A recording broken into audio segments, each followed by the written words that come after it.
नमस्कार। हमारे डीएलएड के प्रशिक्षक प्राध्यापक आज पहली कक्षा ऑनलाइन आप लोगों की सोशल स्टडी की। जैसा कि आप लोग जानते हैं, कोविड-19 महामारी एक घातक संक्रामक बीमारी के कारण सारे शिक्षण संस्थान लॉकडाउन की स्थिति में हैं, बंद हैं। ऐसे में छात्रों के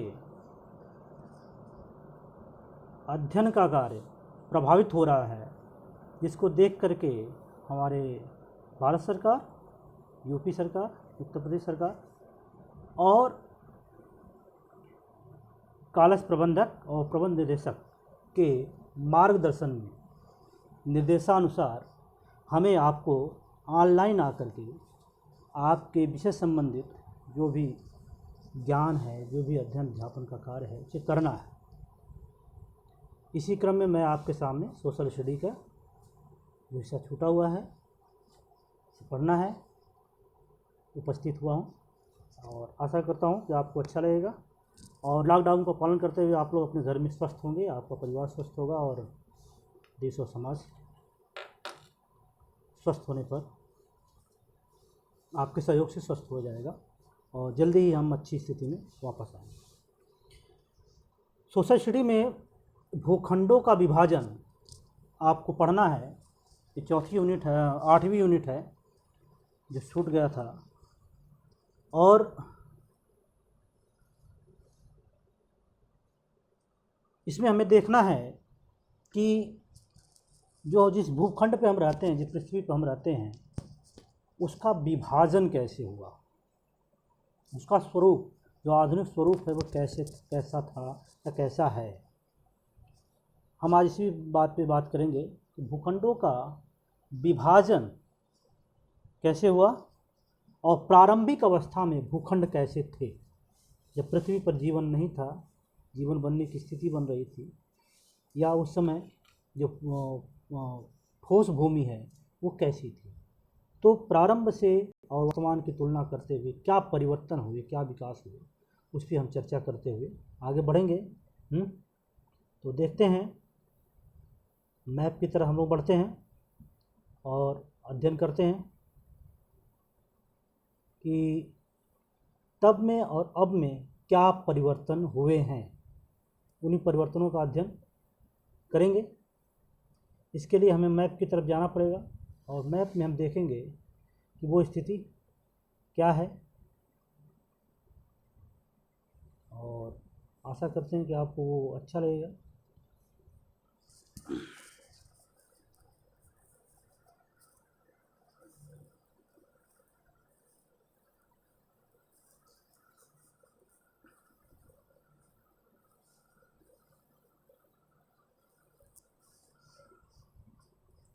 इसमें जो प्रारंभिक अवस्था है, हम एटलस को उठाते हैं और एटलस से देखते हैं 5 अवस्थाओं का जिक्र एटलस में दिया गया है और उसके आधार पर हम देखते हैं कि आज और प्रारंभिक अवस्था में क्या परिवर्तन हुए। सबसे पहली जो अवस्था थी, जिसे हम पर्मियन युग के नाम से हम लोग जानते हैं, पर्मियन युग, जो लगभग 225 मिलियन वर्ष पूर्व, लगभग 22.5 करोड़ वर्ष पूर्व की स्थिति जो रही होगी, उस समय हमारा जो पृथ्वी पर भू क्षेत्र है वो कैसा था। तो उस समय जो भूखंड था, आप देख रहे होंगे इस ग्लोब में कि सभी कॉन्टिनेंट, जितने भी महाखंड हैं, महाद्वीप हैं, एक दूसरे से लगभग जुड़े हुए हैं। और इस जुड़े हुए स्थिति को इस बृहद महाद्वीप के रूप में हम जानते थे, जिसे सुपर कॉन्टिनेंट कहा जाता था, जिसे पेंजिया के नाम से हम लोग जानते हैं। प्रारंभिक अवस्था जो थी, जो 225 मिलियन वर्ष पूर्व थी, वो ऐसी थी। फिर पृथ्वी के क्रस्ट में कई कारणों की वजह से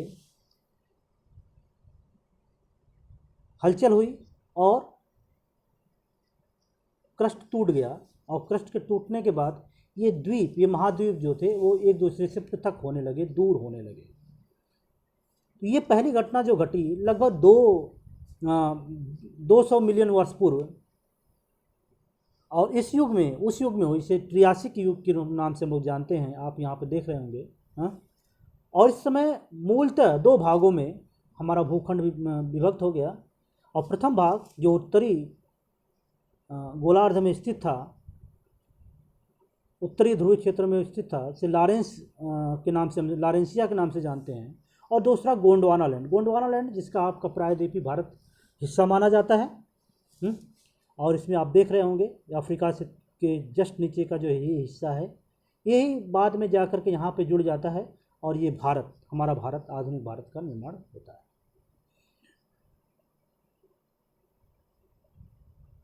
जो तीसरी स्थिति बनी, वो तीसरी स्थिति जो बनी वो थी जुरासिक युग की, जो लगभग 135 मिलियन वर्ष पूर्व, आज से 135 मिलियन वर्ष पूर्व की स्थिति है, जिसमें आप देख रहे होंगे लगभग सभी आधुनिक इस वर्तमान के जो महाद्वीप हैं वो एक दूसरे से अलग होने की स्थिति में आ गए।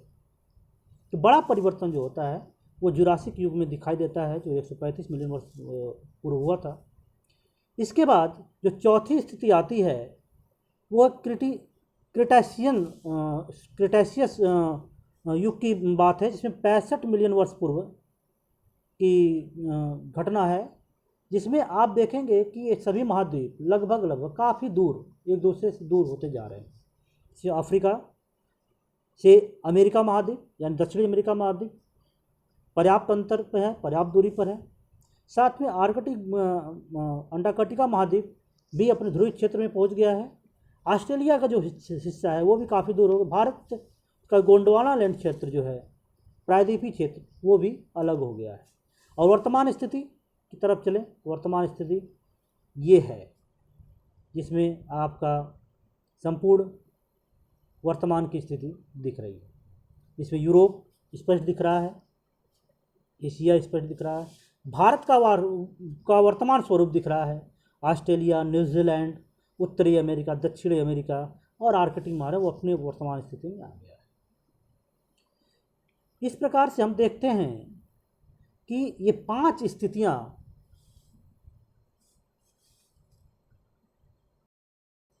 संपूर्ण जो 7 महाद्वीप हैं उनके निर्माण में समय समय पर होने वाली घटनाओं, आंतरिक और बाह्य घटनाओं के फलस्वरूप होती रही गई, उसके क्रस्ट में परिवर्तन होते रहे और ये एक दूसरे से महाद्वीप पृथक होते गए।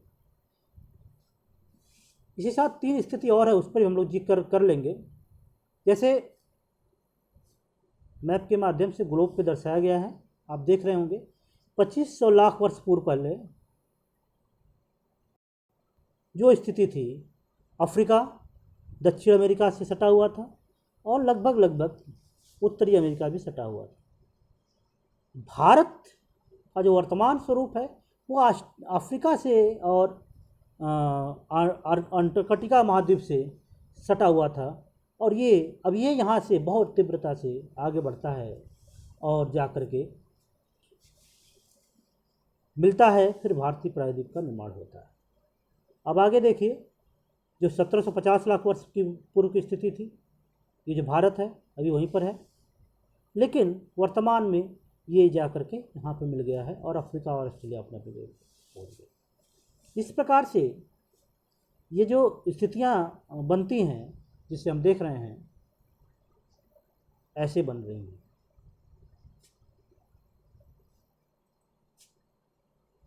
तो हमने ये देखा कि पर्याप्त अंतर प्रारंभिक स्थिति में पेंजिया सुपर कॉन्टिनेंट के रूप में हमारा महाद्वीप था, हमारा पूरा भूखंड था, और पर्मियन युग और वर्तमान में एक बड़ा परिवर्तन देखने को मिल रहा है।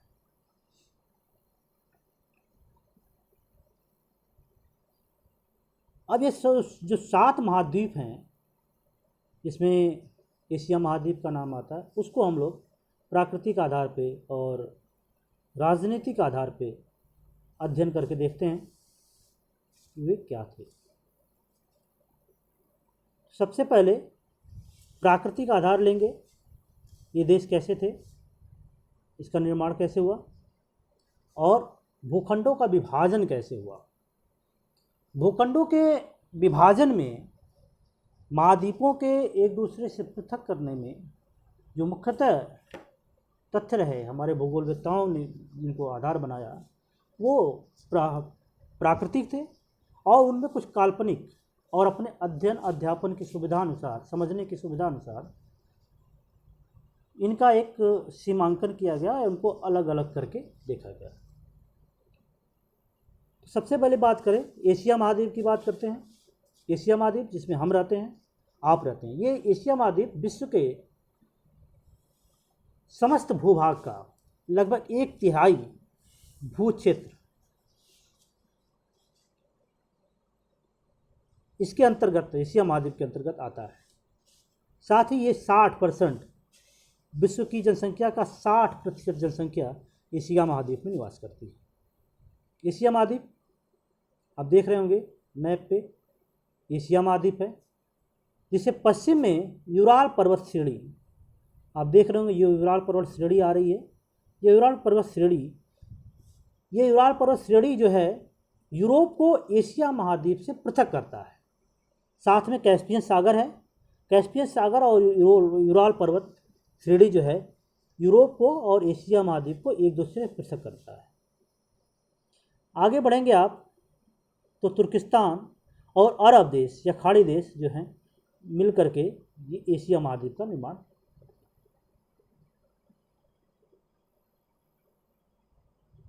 और इस प्रकार हम देखते हैं कि यूरोप को एशिया महाद्वीप से या एशिया महाद्वीप को यूरोप से यूराल पर्वत और कैस्पियन सागर अलग करते हैं। पश्चिम में जाएं तो पश्चिम में प्रशांत महासागर, पूर्व में प्रशांत महासागर और दक्षिण में हिंद महासागर एशिया महाद्वीप के स्थित है। और उत्तर में आर्कटिक महासागर, अर्थात एशिया महाद्वीप के चारों तरफ की बात करें तो उत्तर में आर्कटिक महासागर, दक्षिण में हिंद महासागर, पूर्व में प्रशांत महासागर और पश्चिम में यूराल पर्वत श्रेणी कैस्पियन सागर स्थित है। अक्षांशीय विस्तारों की बात करें अगर, तो सबसे पहले उत्तर में बात करें, ऊपर की तरफ उत्तर में आप देख रहे होंगे 80 डिग्री उत्तरी अक्षांश जो यहाँ पर स्थित है, 80 डिग्री उत्तरी अक्षांश जो स्थित है, इसे उत्तरी सीमा अक्षांशीय विस्तार के रूप में स्वीकार किया जाता है, माना जाता है। इसके आप दक्षिण में जाएं, दक्षिण में आप जाएंगे तो इससे चाहिए, यहाँ पर आप देखिए जीरो देशांतर है। जीरो देशांतर के नीचे ये कई द्वीप हैं, जावा है, सुमात्रा है और कई छोटे मोटे द्वीप हैं, गिनी द्वीप हैं। तो यहाँ से लगभग इन द्वीपों के बीच से एक रेखा जा रही है जिसे 10 डिग्री, अब 10 डिग्री दक्षिणी अक्षांश कह सकते हैं, दक्षिणी अक्षांश यानी 80 डिग्री उत्तरी अक्षांश से 10 डिग्री दक्षिणी अक्षांश तक उत्तर और दक्षिण का विस्तार एशिया महाद्वीप का है। इसके बाद अगर हम देशांतर के आधार पर इसका विस्तार देखें तो 25 पूर्वी देशांतर, 25 डिग्री पूर्वी देशांतर, अब देख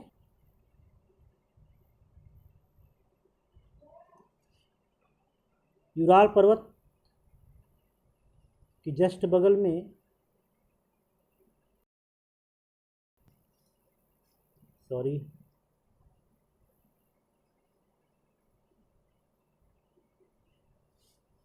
ये रेखा जो जा रही है, ये रेखा जो जा रही है, ये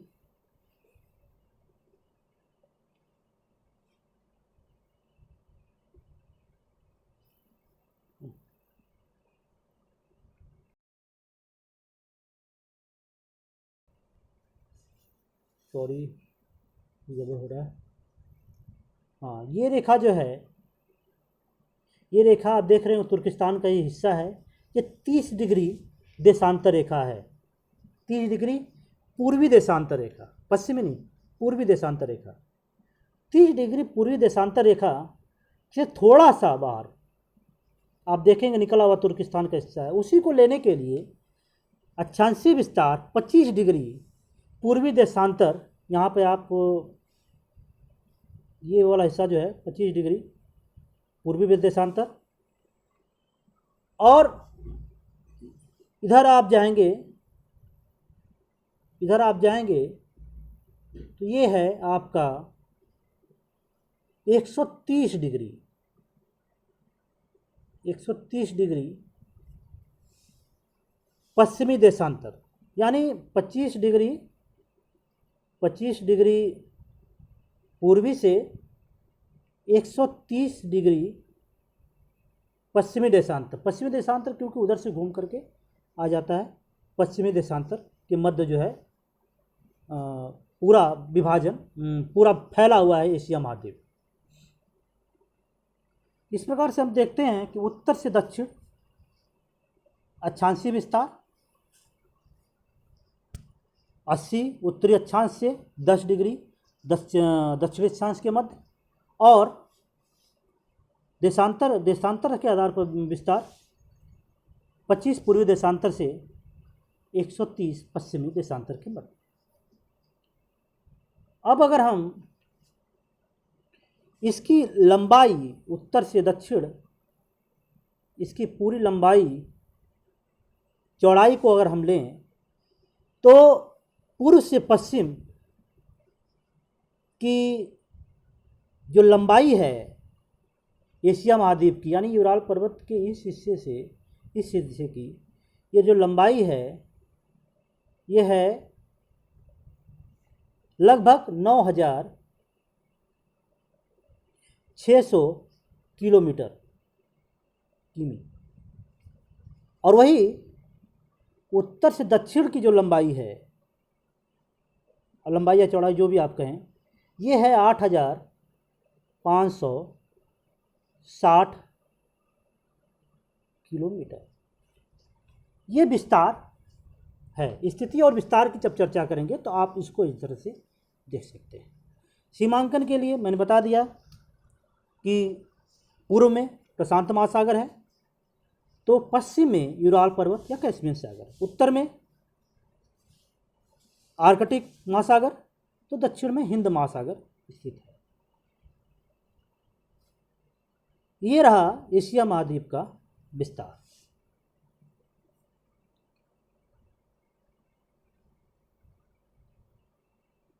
एशिया महाद्वीप में कुछ और चीज़ें हैं जिसको हमको विशेषतः ध्यान देना चाहिए। वो है कि एशिया महाद्वीप के अंतर्गत लगभग कई महत्वपूर्ण देश आते हैं। अगर हम राजनीतिक मैप को ले लें तो आप देख लीजिए एशिया महाद्वीप का, रूस आता है, चीन आता है, रूस है, और चीन है,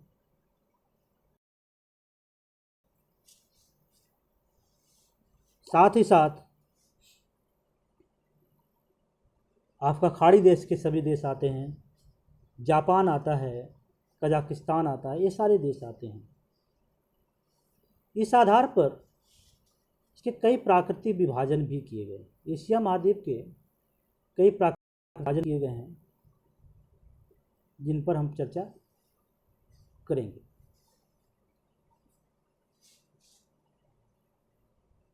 एशिया महाद्वीप के भौगोलिक विभाजन का अगर हम चर्चा करें तो इसके 5 भौगोलिक विभाजन किए गए हैं, जिनमें पहला है जिसे हम मध्य एशिया के अंतर्गत आने वाले देशों को सम्मिलित करते हैं, जिसमें कजाकिस्तान आता है, उज्बेकिस्तान आता है, तुर्कमेनिस्तान आता है, तजाकिस्तान आता है और किर्गिस्तान आता है। ये सभी खाड़ी देश के मध्य एशिया के हिस्से हैं, जो पामीर के पठार के आसपास के हिस्से माने जा सकते हैं। दूसरा विभाजन दक्षिण एशिया, जिसमें भारत, बांग्लादेश, भूटान, मालदीव, पाकिस्तान और श्रीलंका जैसे ये 6 देश आते हैं। पूर्वी एशिया, जिसमें चीन आता है, हांगकांग आता है, जापान आता है, उत्तर और दक्षिण कोरिया आता है, मंगोलिया और ताइवान आता है। दक्षिण पूर्व एशिया की बात जब पर हम करेंगे, दक्षिण पूर्व एशिया की बात, तो उसमें जो चौथा विभाजन है उसमें Brunei, Cambodia, Indonesia, Laos, Malaysia, Thailand, Myanmar, Singapore और फिलीपींस आते हैं। दक्षिण पश्चिम एशिया की बात करें तो इसमें साइप्रस, बहरीन, अफगानिस्तान, इजराइल, तुर्की, ईरान, लेबनान, फिलीपींस और खाड़ी देशों की बात करें तो अरब महाद्वीप में सऊदी अरब जैसे देश आते हैं। ये 5 भौगोलिक विभाजन किए गए हैं एशिया महाद्वीप के। इन सब के साथ साथ कुछ और विभाजन हैं एशिया महाद्वीप के, जिसमें प्राकृतिक विभाजनों की बात भी हम कर लें तो एशिया महाद्वीप को कुल 7 प्राकृतिक क्षेत्रों में विभाजित किया गया है, जिनमें पहला आता टुंड्रा प्रदेश। पीछे की कक्षाओं में हमने बात की थी जलवायु की बात करते समय, जिसमें टुंड्रा प्रदेश जो हमारा रूस का हिस्सा है, जिसमें और अमेरिका का भी हिस्सा आता है। ये पट्टीनुमा एक छोटा सा कटिबंधों की जब चर्चा हम कर रहे थे तो उसमें हमने टुंड्रा प्रदेश के बारे में विस्तार से पढ़ा था। तो जो 7 विभाजन है उसमें टुंड्रा प्रदेश है, टुंड्रा प्रदेश से ठीक नीचे टैंगा प्रदेश है, ये सब शीतोष्ण कटिबंध के अंतर्गत आने वाले प्रदेश हैं। स्टेप्सी प्रदेश है, मध्य के पर्वतीय और पठारी प्रदेश हैं जो मध्य में स्थित हैं। सूखे मरुस्थलीय प्रदेश जो खाड़ी देश हैं, खाड़ी देश में खासकर मरुस्थलीय क्षेत्र ज़्यादा पाए जाते हैं, इसलिए उनको इसके अंतर्गत रखा जाता है। भूमध्य सागरीय जलवायु प्रदेश, भूमध्य सागर के आसपास, सागर में भूमध्य रेखा के इर्द गिर्द के जो जलवायु प्रदेश हैं, जो क्षेत्र हैं, उनको इसके अंतर्गत रखा जाता है। मानसूनी प्रदेश में भारत और चाइना जैसे देश आते हैं, पाकिस्तान जैसे देश आते हैं, बांग्लादेश जैसे देश आते हैं, जिनमें मानसून अच्छा रहता है। और 8वां प्रदेश है वो भूमध्य रेखीय प्रदेश, भूमध्य रेखा से सटा हुआ प्रदेश जो 10 डिग्री के आसपास के हिस्से हैं वो इनके अंतर्गत रखे जाते हैं। इस प्रकार से हम एशिया महाद्वीप का अध्ययन करते हैं। एशिया महाद्वीप अपनी कई विशेषताओं के लिए जाना जाता है। इससे जैसे मैं अगर एक एक प्रदेश की बात करें तो टुंड्रा प्रदेश में 9 माह तक लगभग बर्फ़ जमी रहती है और यहाँ के लोगों का जो मुख्य भोजन है वो है सील मछली का शिकार करना, और यहाँ के निवासी बर्फ़ के बने घरों में निवास करते हैं। उसके बाद टैंगा प्रदेश, ये भी दक्षिण साइबेरिया के पूर्व में स्थित एक विस्तृत क्षेत्र है। यहाँ पर नुकीली पत्तियों वाले वृक्षों के वन पाए जाते हैं। यहाँ के निवासी लकड़ी के मकान में रहते हैं और लकड़ी का ही व्यवसाय करते हैं, इनका मुख्य व्यवसाय भी लकड़ी है। तीसरा स्टेप्सी प्रदेश जो है, इस प्रदेश के निवासी खिरजी कहलाते हैं। ये बंजारों की तरह जीवन व्यतीत करते हैं और यहाँ आजकल गेहूं का उत्पादन प्रारंभ हो गया है और जौ की भी खेती की जाती है। पशुपालन इनका मुख्य व्यवसाय होता है। मध्य के पर्वतीय और पठारी प्रदेशों की बात करें तो यहाँ पे तिब्बत के आसपास के जो हिस्से हैं आते हैं। इन क्षेत्रों में सर्दी अधिक पड़ती है। सर्दी की अधिकता के कारण यहाँ पर पैदावार कम होती है। छोटे कटीले और पेड़ झाड़ियाँ उग जाती हैं इन क्षेत्रों में। सूखे मरुस्थलों की बात करें तो प्रायद्वीपीय की आपको मैंने मरुद्यानों की बात की, अरब के महाद्वीद्यानों की बात की। और यहाँ पे मुख्यतः खजूर के पेड़ अधिक उगते हैं और तेल आप जानते ही हैं कि खाड़ी देश तेल के उत्पादन के लिए मुख्यतः जाने जाते हैं। भूमध्य सागरीय जलवायु की बात जब करें हम तो इसके अंतर्गत जो देश आते हैं, जो टर्की, सीरिया, फिलिस्तीन, इजराइल, यहाँ जाड़ों में वर्षा होती है। जो भूमध्य सागरीय जलवायु के प्रदेश हैं यहाँ पे जाड़ों में वर्षा होती है और गर्मियाँ अमूमन सूखी बीत जाती हैं और तटवर्ती भागों में सदाबहार वन पाए जाते हैं, परंतु अंतर के वन में कुछ घास के मैदान भी पाए जाते हैं। मानसूनी प्रदेश इसमें हम और आप निवास करते हैं, भारत मुख्य है इसमें। मानसूनी प्रदेश को 3 भागों में मुख्यतः बांटा जाता है, जिसमें मुख्य मानसूनी भाग, इसमें पाकिस्तान, भारत, ब्रह्म, हिंद और चीन जैसे क्षेत्र आते हैं। दूसरा जो है वो है चीन तुल्य प्रदेश और तीसरा है शीतल मानसूनी प्रदेश। इन भागों में जलवायु में अंतर होने के कारण रहन सहन और वनस्पतियों में भी काफ़ी पर्याप्त अंतर देखा जाता है। साथ ही साथ भूमध्य रेखीय प्रदेशों की बात जब हम करते हैं तो भूमध्य प्रदेशों में खासकर द्वीपों का नाम आता है, जिनमें मलाया द्वीप समूह की विशेष बात की जा सकती है। और यहाँ पे घने जंगल पाए जाते हैं, जंगली जानवर ज़्यादा होते हैं, घाव, बिच्छू और घड़ियाल जैसे जानवर ज़्यादातर पाए जाते हैं। तो ये एशिया के संदर्भ में हमने प्रारंभ में कुछ महत्वपूर्ण तथ्यों पे हमने बात की, उसके प्राकृतिक और भौगोलिक विभाजन पे हमने चर्चा की। और एशिया महाद्वीप अपनी कई चीज़ों की वजह से और भी जानते हैं, जिन पे हम लोग मुख्यतः बात करेंगे।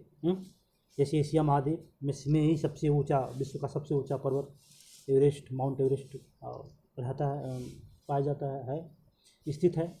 और सबसे ठंडा प्रदेश जो साइबेरिया में ग्रीस में है, बर्फोयांसर जिसका नाम आप लोग जानते ही। सबसे अधिक बारिश वाला क्षेत्र विश्व का सबसे मानिकराम भारत के मेघालय में पाया जाता है। ये सब चीज़ें एशिया विश्व का सभी महाद्वीपों में सर्वाधिक महत्वपूर्ण महाद्वीप है और अपने न केवल स्थिति विस्तार के कारण अपितु जनसंख्या के कारण लगभग विश्व की 60% जनसंख्या, 60% जनसंख्या इसी क्षेत्र में निवास करती है। एशिया महाद्वीप में रूस एक ऐसा देश है जिसका अधिकांश क्षेत्र एशिया महाद्वीप में निवास करता है, लेकिन उसकी जनसंख्या, अधिकांश जनसंख्या यूरोप में रहती है और रूस और यूरोप को मिला करके एक अलग महाद्वीप की कल्पना की गई है, जिसे हम यूरेशिया महाद्वीप के नाम से जानते हैं। तो आज की कक्षा के लिए इतना ही काफ़ी।